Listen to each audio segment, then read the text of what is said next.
أعمالنا من يهده الله فلا مضل له ومن يضلل فلا هادي له وأشهد أن لا إله إلا الله وحده لا شريك له وأشهد أن محمدا عبده ورسوله يا أيها الذين آمنوا اتقوا الله حق تقاته ولا تموتن إلا وأنتم مسلمون يا أيها الناس اتقوا ربكم الذي خلقكم من نفس واحدة وخلق منها زوجها وبث منهما رجالا كثيرا ونساء واتقوا الله الذي تساءلون به والأرحام إن الله كان عليكم رقيبا يا أيها الذين آمنوا اتقوا الله وقولوا قولا سديدا يصلح لكم أعمالكم ويغفر لكم ذنوبكم ومن يطع الله ورسوله فقد فاز فوزا عظيما أما بعد فإن أصدق الكلام كلام الله وأحسن الهدي هدي محمد صلى الله تعالى عليه وسلم وشر الأمور محدثاتها وكل محدثة بدعة وكل بدعة ضلالة وكل ضلالة في النار من يطع الله ورسوله فقد رشد واهتدى ومن يعص الله ورسوله فقد ضل وغوى اللهم صل على محمد وعلى آل محمد كما صليت على إبراهيم وعلى آل إبراهيم إنك حميد مجيد اللهم بارك على محمد وعلى آل محمد كما باركت على إبراهيم وعلى آل إبراهيم إنك حميد مجيد سبحانك لا علم لنا إلا ما علمتنا إنك أنت العليم الحكيم رب اشرح لي صدري ويسر لي أمري واحلل عقدة من لساني يفقه قولي أعوذ بالله من الشيطان الرجيم من همزه ونفخه ونفثه بسم الله الرحمن الرحيم إذا زلزلت الأرض زلزالها وأخرجت الأرض أثقالها وقال الإنسان ما لها يومئذ تحدث أخبارها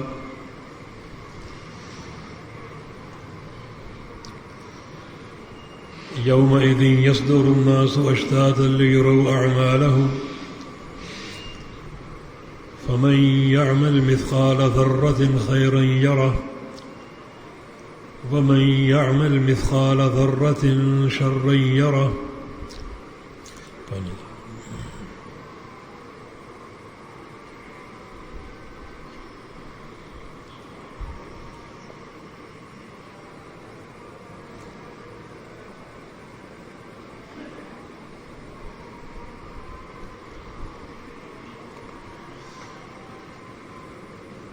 یہ سورہ زلزال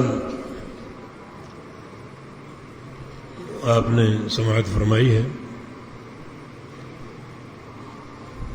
مدینہ منورہ میں یہ نازل ہوئی تھی۔ جس مجلس میں اس سورت کا نزول ہوا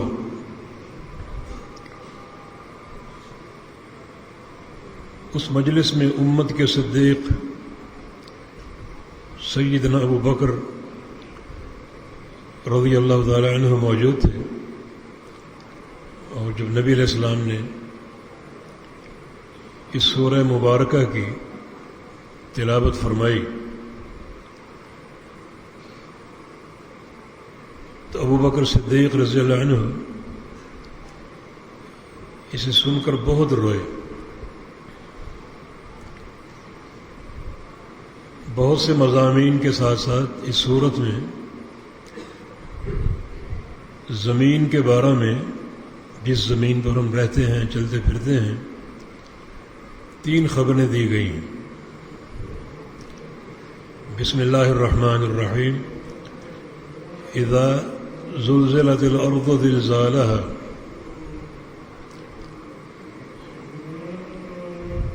جب زمین کو ہلایا جائے گا، حرکت دی جائے گی، اور بڑی شدید حرکت. زلزلہ اس میں شدت اور تکرار کا معنی ہے، یعنی زمین کو سختی سے ہلایا جائے گا، حرکت دی جائے گی، اور بار بار. یہ قیامت کا وقوع ہے.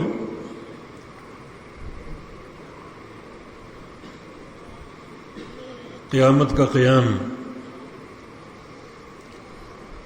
جس میں زمین میں زلزلہ، ارتعاش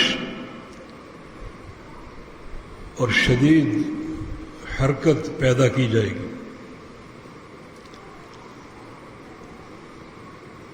عام زلزلے آتے ہیں، دنیا پریشان ہو جاتی ہے 2-1 جھٹکوں پر، لیکن قیامت کے وقوع پر یہ جھٹکے بڑی شدت سے اور بار بار محسوس ہوں گے.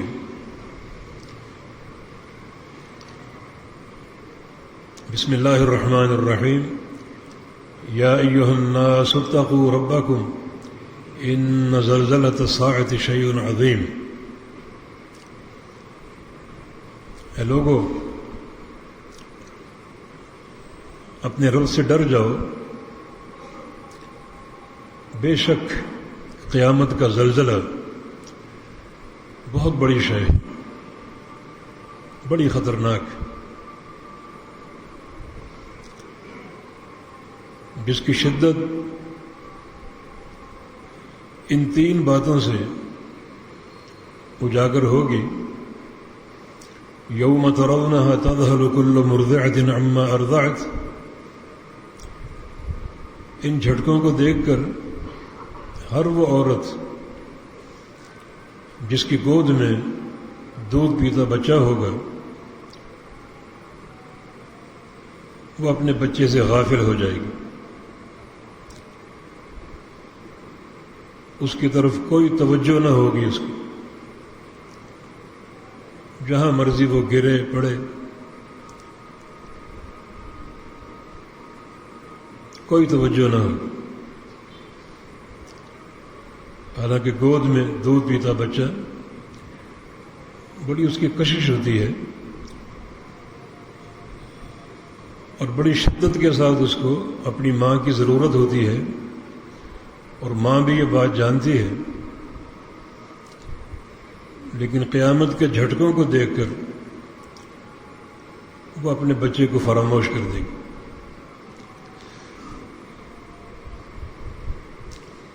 وَتَضَعُ كُلُّ ذَاتِ حَمْلٍ حَمْلَهَا. اور ہر حاملہ عورت اپنا حمل گرا دے گی.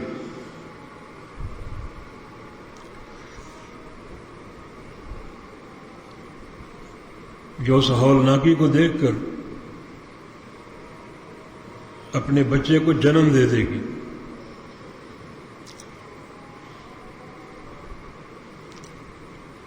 اور جو بچہ جنم لے گا، اس کی حالت کیا ہوگی؟ کیف تتقون ان کفرتم یوما یجعل الولدان شیبا. اس دن کی شدت سے کیسے بچ سکو گے جس دن کی ہولناکی کو دیکھ کر دودھ پیتا بچہ بھی شدت غم سے بوڑھا ہو جائے گا۔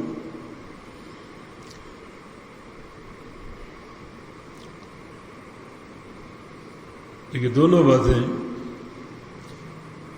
ان جھٹکوں کی، اس زلزلے کی، قیامت کے زلزلے کی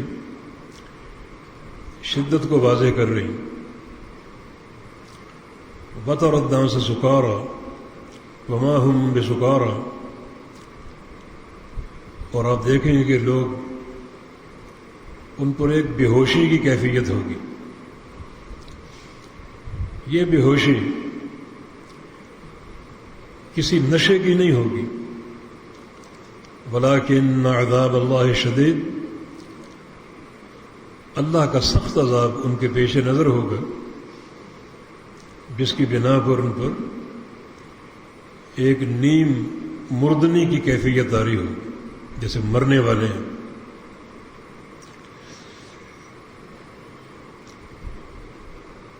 تو اس زلزلے کی خبر ہے سورہ زلزال میں، اذا زلزلت الارض زلزالها، اور دنیا اس زلزلے کا مشاہدہ کرے گی۔ عام زلزلے آتے ہیں، دو چار جھٹکے لگتے ہیں اور کثرت سے ہلاکتیں ہوتی ہیں، لوگوں پر ایک ہیبت اور خوف طاری ہوتا ہے، لیکن یہ قیامت کے جھٹکے بڑے شدید ہوں گے، بار بار لگیں گے، اور زمین کو بار بار ہلایا جائے گا، حرکت دی جائے گی۔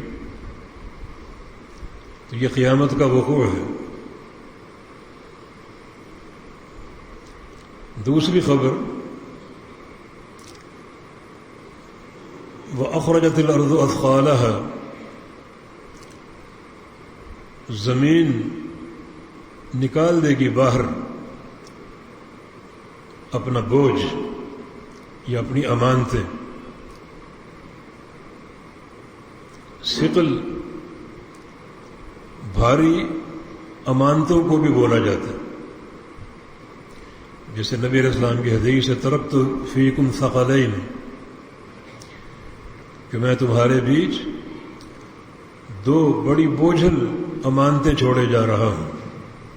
تو اثقال، جو بوجھل امانتیں زمین کو سونپی گئیں، انہیں نکال دے گی۔ یہ امانتیں دو ہیں، ایک وہ میتیں جو زمین میں دفن کی گئیں، قیامت کے وقوع پر زمین ان میتوں کو باہر نکال دے گی، اور دوسرا اس کا معنی جو زمین کے اندر خزانے پوشیدہ ہیں، جن خزانوں تک دنیا پہنچ نہیں سکی، اپنی تمام تر ترقی کے باوجود، سائنسی آلات کے باوجود، اپنے آپ کو بڑے بڑے فن خان اور ترم خان سمجھنے والے ان خزانوں تک پہنچ ہی نہیں سکے۔ زمین وہ بھی اگل دے گی، جیسے بڑے بڑے گارڈر ہوتے ہیں، اس طرح سونا ہوگا، جواہرات ہوں گے، اور دنیا دیکھے گی، ان خزانوں کو دیکھے گی۔ مگر جو قیامت کا وقوع ہے اور اس کی دہشت ہے،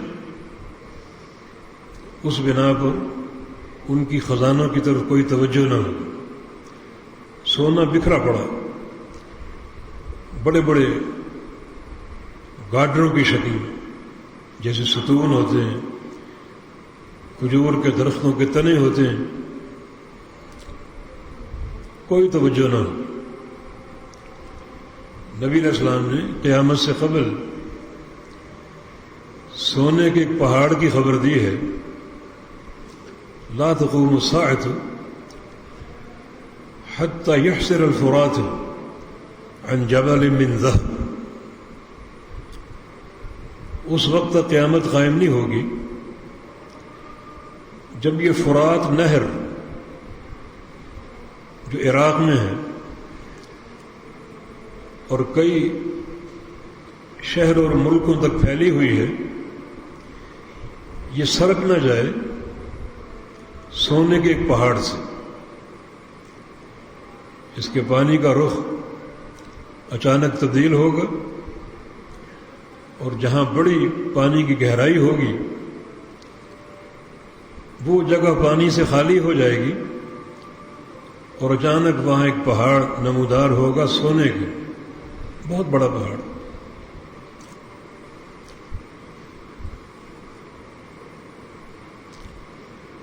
اور نبی علیہ السلام نے ہدایت دی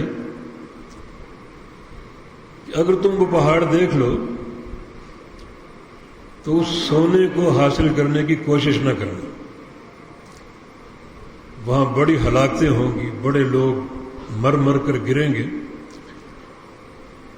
اس سونے کے پہاڑ کی خاطر، اس سونے کو حاصل کرنے کے لیے۔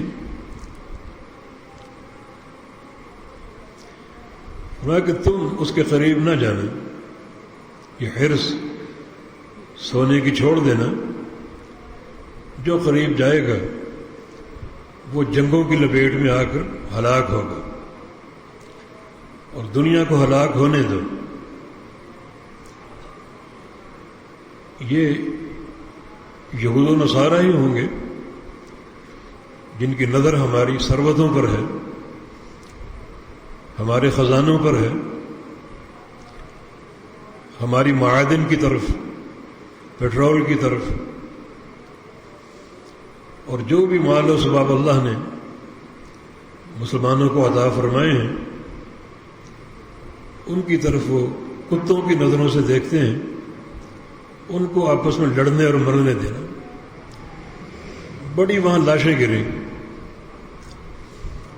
اور یہ پہاڑ کا نمودار ہونا سرزمین عراق سے، یہ قرب قیامت کی نشانی۔ لیکن جب قیامت کا وقوع ہوگا اور زلزلے آئیں گے تو زمین اپنے سارے خزانے اگل دے گی، ساری امانتیں باہر نکال دے گی۔ یہ زمین میں مدفون مردے بھی ہیں اور زمین میں مدفون خزانے بھی جو اللہ تعالیٰ نے زمین کے اندر رکھے، اور جن خزانوں تک تمام تر ترقی کے باوجود یہ امت پہنچ نہ پائے گی، تو اس وقت اس سونے کی کسی کوئی پرواہ نہ ہوگی۔ حالانکہ بڑے بڑے ستون چمک رہے ہوں گے، دمک رہے ہوں گے،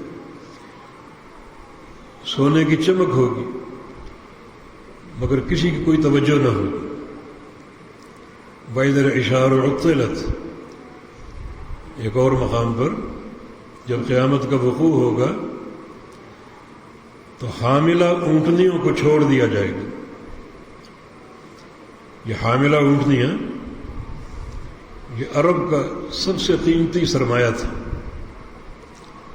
یہ اونٹنی ہو، سرخ رنگ کی ہو، اور وہ بھی حاملہ ہو، بچہ جننے والی ہو، تو بڑا قیمتی مال قرار پاتا تھا۔ جب قیامت قائم ہوگی یہ اونٹنیاں عشار پھر رہی ہوں گی اور کسی کوئی توجہ نہ ہو۔ یہ عشار حاملہ اونٹنیاں اس دور کا قیمتی خزانہ تھا۔ آج سمجھ لیں یہ کوٹھیاں، بلڈنگیں، بڑے بڑے ٹاور، قیمتی گاڑیاں، بنگلے، بینک بیلنس، درہم و دینار اور ڈالر ہر طرف بکھرے ہوں گے اور کسی کوئی توجہ نہیں ہوگی۔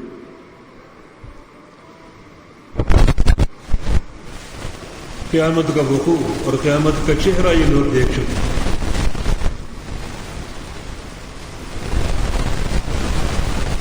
یہ خبر بھی قابل غور کہ زمین اپنے خزانے اگل دے گی،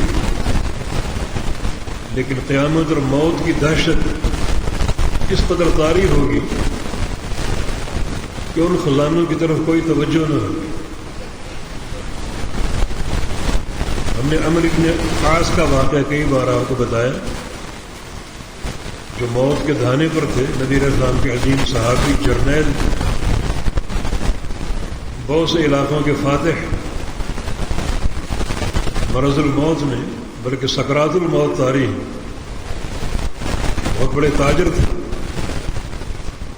تو ان کی تجارت کا مال لایا گیا، ایک نفع، ایک صندوق جو سونے سے بھرا ہوا تھا، سونے کے سکوں سے، یہ آپ کا فلاں تجارت کا پرافٹ۔ تو اس کو قبول کرنے سے انکار کر دیا، کہا کہ میرے بیٹے کو دے دو، بیٹا عبداللہ بن عمرو۔ بیٹے نے کہا کہ ابا جان، مجھے اس کی کوئی حاجت نہیں ہے، میں چاہتا ہوں جب میں اپنے رب سے جا کر ملوں ہلکا پھلکا ہو، دنیا کے سرمایہ کا بوجھ نہ ہو کہ ایک ایک پیسے کا حساب دینا پڑے، مجھے اس سونے کی حاجت نہیں ہے۔ اس وقت جناب عمرو بن عاص نے فرمایا تھا کہ لو کانت ملیئۃ بعرۃ، کاش اس صندوق میں سونا نہ ہوتا بلکہ بکری کی مینگنیاں ہوتی، اونٹ کی لید ہوتی، کیونکہ سکرات الموت طاری ہیں، اگلے جہان میں جھانک چکے ہیں، اب یہ دنیا کی رنگینیاں، سونے چاندی، درہم و دینار سب روکے اور پھیکے ہیں، نہ ان کی کوئی طلب ہے نہ کوئی توجہ ہے۔ یہ قیامت کا وقوع۔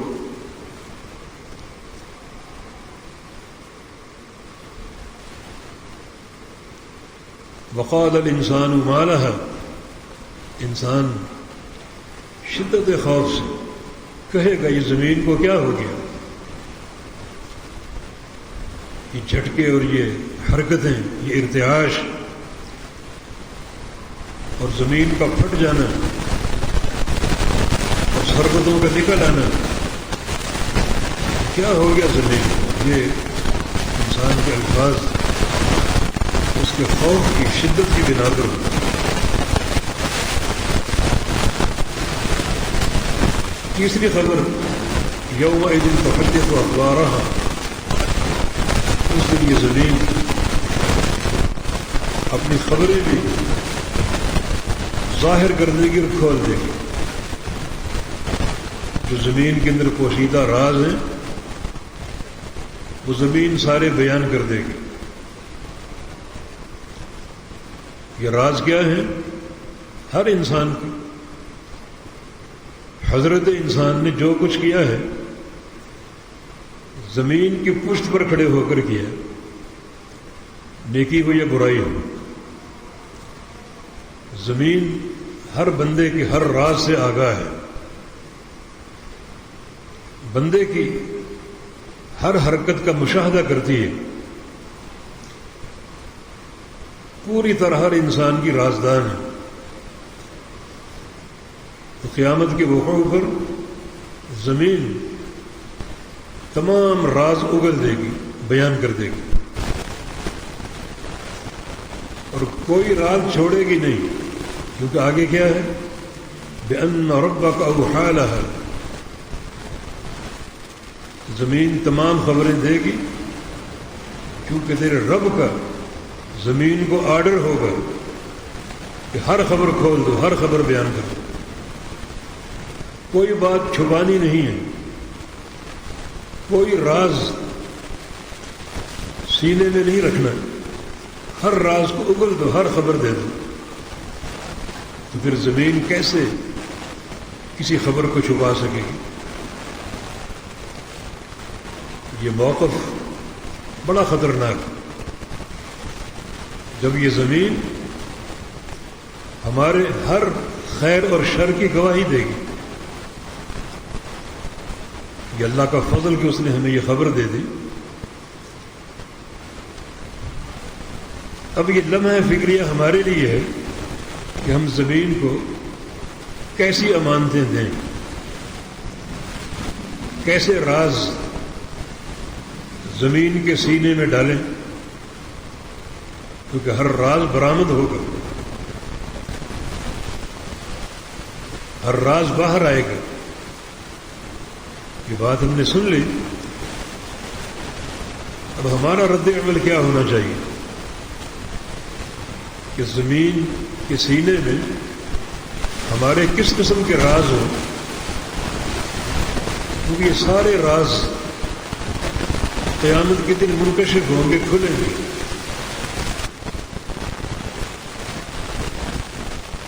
اور پوری دنیا کے سامنے کھلیں گے، انسان ہوں، جن ہوں، فرشتے ہوں، علی مشہد الخلائق، ساری مخلوقات کے سامنے یہ راز زمین سے برآمد ہو۔ آج اگر کوئی بھرم ہے کسی کا، اس دن ٹوٹ جائے گا۔ آج ہمارے آیت چھپ جاتے ہیں کسی عہدے کی آڑ میں، مال و دولت کی آڑ میں، یا چودراہٹ کی آڑ میں۔ اس روز ایسا کچھ نہیں ہوگا، اور پوری دنیا کے سامنے یہ بھرم کھلیں گے، فلاں شخص کا یہ کردار، فلاں کا یہ کردار۔ اللہ تعالیٰ نے یہ خبر دے کر ہم پر احسان کیا ہے کہ انسان کے لیے لمحہ فکری ہے، جب قیامت قائم ہوگی، واقع ہوگی، تو زمین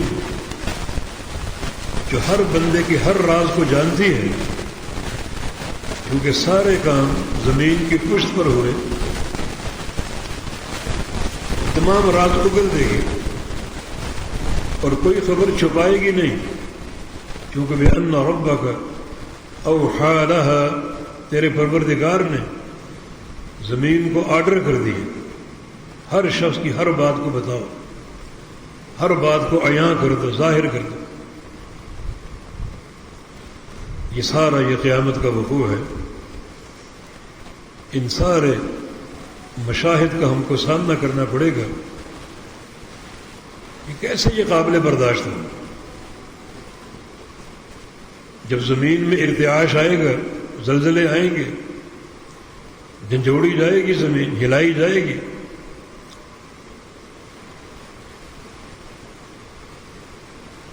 تو سارے پہاڑ جو ہیں جڑ سے اکھیڑ دیے جائیں گے۔ اوپر کو یہ پہاڑ لہرا رہے ہیں، اس منظر کی تاب کون لا سکے گا؟ اور پھر اللہ رب العزت ان پہاڑوں کو توڑے گا، ذروں میں تبدیل کر دے گا، اور زمین پر گرا کر سطح زمین کو برابر کر دے گا۔ یسألونک عن الجبال قل ینسفها ربی نسفا ویذرها قاعا صفصفا لا تری فیہا عوجا ولا امتا۔ یہ پوچھتے ہیں کہ پہاڑوں کا کیا ہوگا؟ اللہ تعالیٰ نے پہاڑوں کو قیامت کے وقوع پر اڑائے گا، جڑ سے اکھیڑ کر۔ پہاڑ جتنے باہر اتنے اندر بھی ہیں، ایسا حجم فضاؤں میں لہرا رہا ہوگا، دنیا دیکھے گی، اور اللہ رب العزت ان پہاڑوں کو توڑے گا۔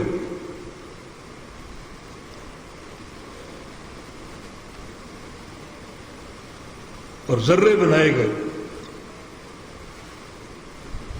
خاک میں تبدیل کر دے گا، اور زمین پر گرا کر سطح زمین کو برابر کر دے گا۔ یہ زمین ایک چٹیل میدان ہوگی، ساری عمارتیں، بڑی بڑی بلڈنگیں زمین بوس ہو جائیں گی، تمہاری ترقیاں قیامت کی ایک جھلک پر تباہ و برباد ہو جائیں۔ کوئی چیز باقی ہے تو وہ میرے پروردگار کی توحید ہے اور مومن بندوں کا ایمان ہے۔ باقی یہ سارے ٹریڈ سینٹر، بڑی بڑی بلڈنگیں، کوٹھیاں زمین بوس ہو جائیں گی، ساری ترقیاں خاک میں مل جائیں گی، سطح زمین برابر ہو جائے گی، نہ کوئی گڑھا ہوگا، نہ کوئی ٹیلا ہوگا، بالکل ہموار زمین، کسی بھی نشیب و فراز کے بغیر. یہ سارے منظر ہم نے دیکھنے، ان کا مشاہدہ کرنا. یہ خوفناک طریقے سے قیامت کا وقوع ہے. یومئذ یصدر الناس اشتاتا لیروا اعمالهم، لوگ نکلیں گے متفرق، بکھرے ہوئے، قبروں سے نکلیں گے. اور جو لوگ قیامت کے وقوع پر زندہ ہوں گے اور بے ہوش کر دیے جائیں گے، وہ بھی ہوش میں لائے جائیں گے اور بڑھیں گے عرض محشر کی طرف. یخرجون من الاجداث سراعا کأنہم الی نصب یوفضون، لوگ قبروں سے نکلیں گے بڑی تیزی کے ساتھ اور محشر کی زمین کی طرف یوں بھاگیں گے جیسے کسی ہدف اور ٹارگیٹ کی طرف بھاگ رہے ہیں. کبھی آپ نے منظر دیکھا ہو ریس کا، 100 میٹر کی، 500 میٹر کی، تو ایک ٹارگیٹ ہوتا ہے، وہاں تک دوڑنا ہے، اور دوڑنے والے تیزی سے دوڑنے کی کوشش کرتے ہیں تاکہ ہدف کو پہلے پا لیں. اللہ تعالیٰ نے جو قیامت کے دن لوگ سرزمین محشر کی طرف بھاگیں گے اس کی منظر کشی کی. گویا سرزمین محشر ایک ہدف، ایک ٹارگیٹ ہے جس کو جلدی طے کرنا ہے. تو لوگ جلدی سے قبروں سے نکلیں گے اور محشر کی زمین کی طرف بھاگیں گے. ایک عجیب خوف و ہراس کی کیفیت ہو. کیوں بھاگیں گے؟ تاکہ انہیں ان کے اعمال کی خبر دی جائے، اپنے اعمال دیکھیں.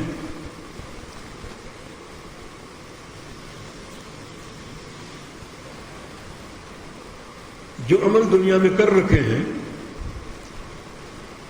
وہ سب دیکھنے ہوں گے، سب کا مشاہدہ کرنا ہوگا. وجدوا ما عملوا حاضرا، ہر بندے نے جو عمل کیا ہے وہ اپنے سامنے پائے گا. ہر بندہ ہر عمل کو دیکھے گا. اللہ رب العزت حساب و کتاب لینے والا کسی چیز کو بھولے گا نہیں. بندوں کی ایک ایک حرکت اللہ تعالیٰ کو یاد ہے اور اللہ حساب لے گا. یہ ہر بندے کا معاملہ ہے. متفرقین سارے قبروں سے نکلیں گے، اور اس کی ایک تفسیر یہ ہے کہ عرض محشر سے جماعتوں کی صورت میں نکلیں گے تاکہ اپنے اعمال کے مطابق جنت یا جہنم کا داخلہ حاصل کر سکیں. یہ ہر انسان کا انجام. یہ خبریں اللہ تعالیٰ نے دے کر ایک ہم پر احسان عظیم کیا. کوئی چیز چھپائی نہیں ہے. قبر میں کیا پوچھنا ہے وہ ایک سوال نامہ ہے. سوال ظاہر نہیں کیے جاتے، اللہ نے ظاہر کر دیے. یہ سوال ہوں. جب اللہ تعالیٰ کے سامنے روبرو پیش ہوں گے، اللہ تعالیٰ نے کیا باتیں کرنی ہیں اور کیا سوال کرنے، وہ بھی اللہ تعالیٰ نے ظاہر کر دی. قیامت کی خبریں بتا دی، ہولناکیاں بتا دی، تاکہ خوف پیدا ہو اور عمل کی طرف رغبت ہو. اور قیامت کی نعمتوں کا ذکر کر دیا تاکہ شوق اور خواہش بڑھے اور عمل کا شوق پیدا ہو.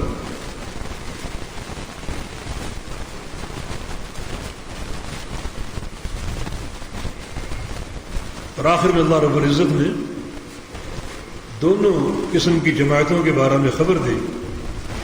فَمَنْ يَعْمَلْ مِثْقَالَ ذَرَّةٍ خَيْرًا يَرَهُ وَمَنْ يَعْمَلْ مِثْقَالَ ذَرَّةٍ شَرًّا يَرَهُ. جس شخص نے ایک ذرے کے برابر، ذرے کے دو معنی ہیں. ایک چھوٹی چیونٹی، جو سب سے چھوٹی چیونٹی ہوتی ہے، اسے لغت عرب میں ذرہ کہا جاتا ہے. یا ذرہ کا معنی ایک ایسی شے جو اتنی چھوٹی ہوتی ہے کہ اس سے چھوٹی کوئی چیز نہ ہو، وہ ذرہ کہلاتا ہے۔ اس ذرے کے برابر کسی نے کوئی خیر کا عمل کیا ہے تو اسے دیکھے گا اپنے سامنے، اور اسی ذرے کی مقدار میں اگر کسی نے شر کا عمل کی، برائی کی ہے، اسے وہ دیکھے گا اپنے سامنے۔ کوئی چیز پوشیدہ نہ ہوگی، مخفی نہ ہوگی۔ ذرے کے برابر نیکی بھی دیکھے گا اور ذرے کے برابر برائی بھی دیکھے گا، اور کوئی چیز چھپے گی نہیں۔ اس کی تفسیر ایک حدیث سے اور زیادہ واضح ہوگی۔ ایک بار نبی علیہ السلام نے ایک مجلس میں گھوڑے کا ذکر کیا۔ گھوڑا ایک بڑی باعث برکت چیز،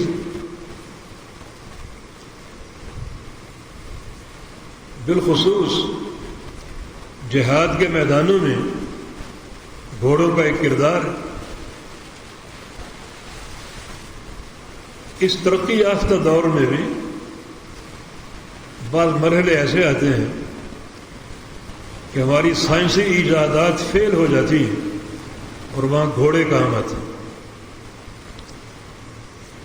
نبی علیہ السلام کا فرمان برحق ہے، الخیل معقود فی نواسیہ الخیر الی یوم القیامہ۔ گھوڑوں کے پیشانیوں میں قیامت تک کے لیے خیر لکھ دی گئی۔ یہ خیر کا معاملہ گھوڑوں کا قیامت تک جاری رہے گا۔ تو آپ نے گھوڑوں کی 3 قسمیں بیان کی۔ ایک گھوڑا وہ ہے جس کو ایک بندہ خریدتا ہے، پالتا ہے، کھلاتا پلاتا ہے بڑے شوق سے، تاکہ جب وقت آئے تو اس کی پشت پر سوار ہو کر اللہ کی راہ میں جہاد کروں۔ تھوڑا کہ یہ گھوڑا خیر ہی خیر ہے، ایسی خیر ہے، اس کی پشت پر بیٹھنا بھی خیر ہے، جہاد کرنا بھی خیر ہے، اور جب جہاد رکا ہو تو گھوڑے کو کھلانا بھی خیر ہے، پلانا بھی خیر ہے۔ جتنا چارہ کھلائے گا وہ چارہ قیامت کے دن اللہ کے میزان میں تولا جائے گا نیکیوں کے پلڑے میں۔ جتنا پانی پلائے گا وہ پانی بھی تولا جائے گا، اور گھوڑے چارہ کھا کے جو لید کریں گے اور پانی پی کے جو پیشاب کریں گے وہ دونوں بھی اللہ کے میزان میں تولے جائیں گے۔ ایسا خیر ہی خیر۔ اور ایک گھوڑا باعث ستر ہے، پردہ پوشی کا باعث، کہ ایک انسان خریدتا ہے، اس پر اپنا کاروبار کرتا ہے، بچوں کا پیٹ پال سکے۔ اور ایک گھوڑا بوجھ ہی بوجھ ہے، جیسے آج کل جوئے کے گھوڑے ہیں، ریس کے گھوڑے، جن پر بڑے بڑے کالے منہ والے لوگ سٹے اور جوئے لگاتے ہیں، یہ شر ہی شر ہے۔ تو جب پہلے گھوڑے کا ذکر کیا جو اجر کا باعث ہے، خیر ہی خیر ہے، تو ایک صحابی اٹھا اور کہا کہ یا رسول اللہ صلی اللہ علیہ وسلم، میرے پاس گھوڑا نہیں ہے، گدھا ہے، تو کیا گدھے کا بھی یہی حکم ہے؟ رسول اللہ صلی اللہ علیہ وسلم نے ارشاد فرمایا کہ گدھے کے بارے میں میری طرف اللہ کی طرف سے کوئی پیغام نہیں پہنچا، کوئی ہدایت نہیں پہنچی، میں نہیں جانتا۔ گھوڑے کے بارے میں جو باتیں کی ہیں یہ اللہ کی وحی سے معلوم ہوئی، لیکن گدھوں کے بارے میں کوئی وحی مجھ پر نہیں اتری۔ الا هذه الآیۃ الشاذۃ الفاذہ، ہاں یہ 2 آیتیں جو ہیں یہ اس بارے میں ان کا اطلاق ہو سکتا ہے، استعمال ہو سکتا ہے، یہی 2 آیتیں۔ فمن يعمل مثقال ذرة خيرا يره ومن يعمل مثقال ذرة شرا يره، کہ جو ذرے کے برابر خیر کرے گا وہ اس کو قیامت کے دن دیکھے گا، اور جو ذرے کے برابر شر کرے گا وہ بھی قیامت کے دن دیکھے گا۔ فرمایا کہ ان 2 آیتوں کا اطلاق گدھوں پر ہو سکتا ہے۔ گدھے کو آپ خریدتے ہیں، پالتے ہیں، اس کے ساتھ اگر خیر کا معاملہ کرو گے ایک ذرے کے برابر، تو اللہ تعالیٰ وہ سامنے لائے گا، اس کا اجر دے گا۔ اور گدھے کے بارے میں ایک ذرے کے برابر شر کا معاملہ کرو گے تو اللہ تعالیٰ گناہ کی صورت میں بلائے گا، اس کا گناہ دے گا، اس کا عذاب دے گا۔ کہ ان دو آیتوں کا اطلاق گدھوں پر ہو سکتا ہے کہ ذرے کے برابر نیکی بھی دیکھو گے اور ذرے کے برابر گناہ بھی دیکھو گے۔ اس نیکی کا تعلق گدھوں سے کیوں نہ ہو، گناہ کا تعلق گدھوں سے کیوں نہ ہو، حساب ہوگا قیامت کے دن۔ یہ خوفناک معاملہ۔ ہم گدھے کو حقیر سمجھتے ہیں، گدھوں کے بارے میں قصے مشہور ہیں، لطیفے مشہور ہیں، گدھوں پر ظلم بھی ڈھاتے ہیں۔ قرآن میں گدھوں کی آواز کو بدترین آواز کہا گیا، تو سلوک بھی ایسا ہی کرتے ہیں، مگر آپ نے فرمایا کہ گدھوں کے ساتھ ایک ذرہ کے برابر برائی کرو گے تو اس کو گناہ کی صورت میں دیکھو گے، اور ایک ذرے کے برابر اچھائی کرو گے تو اس کو نیکی کی صورت میں دیکھو گے۔ تو اس سے ہٹ کر جو بندوں کے علائق ہیں اس میں کوئی ظلم برداشت کے قابل ہو سکتا ہے؟